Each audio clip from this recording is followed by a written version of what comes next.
speaks to the United Nations General Assembly. From Western Sirte, Aljazeera's Zena Hodder sent us this report.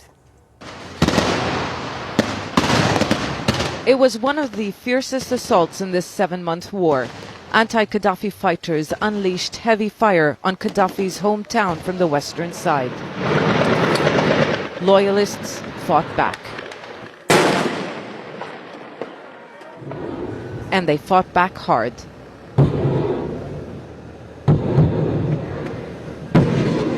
Sirte city center became a battleground. Gaddafi's men are not surrendering without a fight. Intense gun battles raged for hours.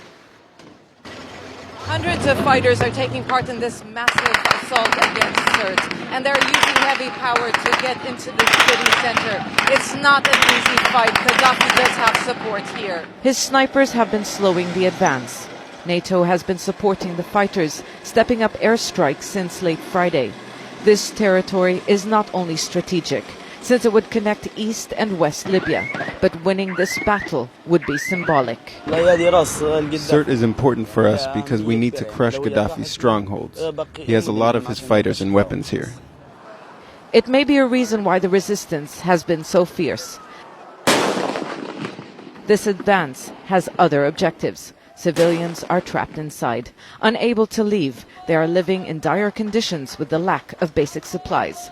But Gaddafi's men are reportedly using them as human shields.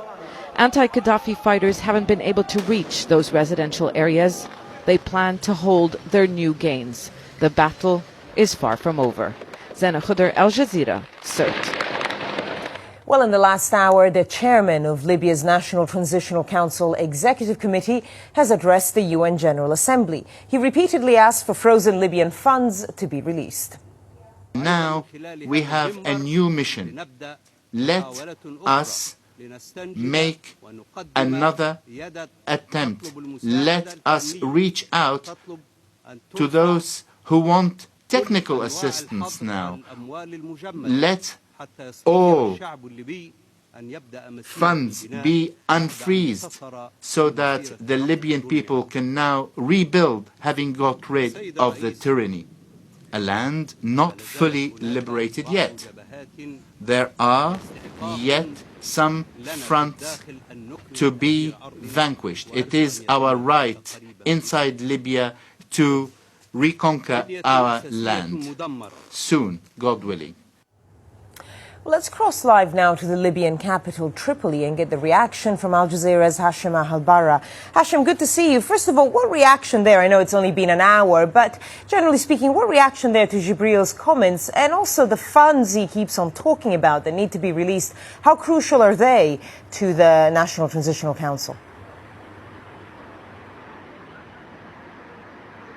Well, it depends on who you're talking to. If you're talking to supporters of Mahmoud Jibril, they will tell you this is the right man for the right position. They were very happy with his reassurances to the international community that the era of Gaddafi is over and that he's ready to put into place a government based on democracy, rule of law, and where women will have a bigger say, and where in foreign policy you're going to see a new agenda based on mutual interests and mutual respects, and that the era of peddling into the affairs of regional countries, which was the case during Gaddafi, is over. When you talk to his opponents, they would tell you this is a man who is trying to sell himself to the West as the only practical person who can steer Libya away from trouble, the only person that can unify Libya. They say that they are not really pretty much happy with his delivery at the United Nations tonight.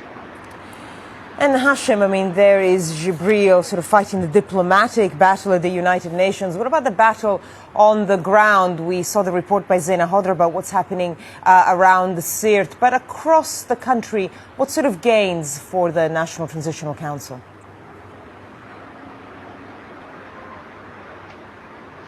Well, they're waiting for the final push on Sirte, and then followed by an onslaught on the last remaining stronghold of Gaddafi, which is Beni Walid. They're hoping that by liberating the full territory, they will be able to stay and sit together and announce an interim government where every voice, every city, every district is represented, a government that can take major decisions, particularly the drafting of the constitution, the referendum and the elections, and what kind of governance Libya will have in the future. But that is going to be a long, long way to go, because up to this moment there's a bickering about who should be represented in this government, and we're getting more and more voices of dissent saying that Jibril is a voice of is not really a rallying voice. He's just going to be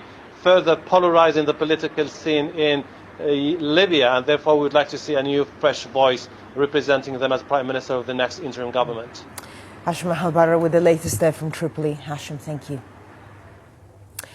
Well, the Russian presidency is up for grabs soon, but it looks like there will be no new faces during the 2012 race.